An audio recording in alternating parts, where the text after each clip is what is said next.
আসসালামু আলাইকুম, welcome back Farzana আলিম cooking channel. আজকে একটি স্পেশাল হেলদি চা বানাচ্ছি, যেটা এখন খুব দরকার। শীতকাল, প্রচুর ঠান্ডা পড়েছে, সবার কাশি ঠান্ডা লাগছে। আমি বেশ উপকার পেয়েছি এই চাটা খেয়ে, তো আপনারাও করতে পারেন। আমি শুরুতে 3টা মশলা একটি গ্রাইন্ডারে গ্রাইন্ড করে নিচ্ছি।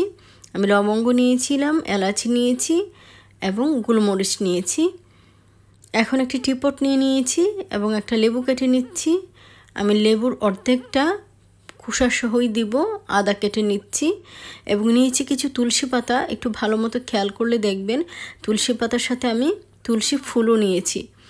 তুলসী পাতাটার যেমন উপকার, ফুলটারও কিন্তু একটা আলাদা উপকার আছে।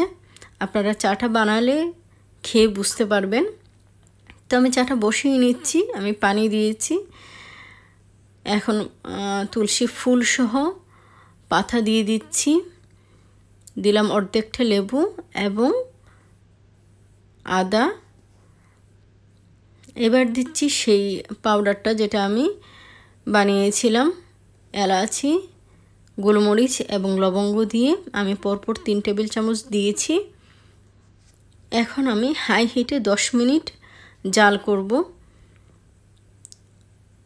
যাদের খুব বেশি ঘন ঘন ঠান্ডা কাশি হয় তারা প্রতিদিন 1 কাপ করে খেতে পারেন, খুব ভালো আরাম লাগবে এবং দ্রুত কফটা সরে যায়। আমার বেশ ভালো লেগেছে এবং আমি উপকৃত হয়েছি, যে জন্য আপনাদের সাথে এই রেসিপিটা শেয়ার করছি। তো আমি 10 মিনিট জাল দেওয়ার পরে একটা ছাঁকনি দিয়ে চাটা ছেঁকে নিয়েছি এবং মধু অ্যাড করছি। আমি এখানে 1 টেবিল চামচ মধু দিয়েছি। তো সবাই, ছোট বড় সবাই খেতে পারেন। ঠান্ডা কাশিতে এই চাটা বেশ উপকার পাবেন। তো ভালো থাকবেন ভিউয়ার্স।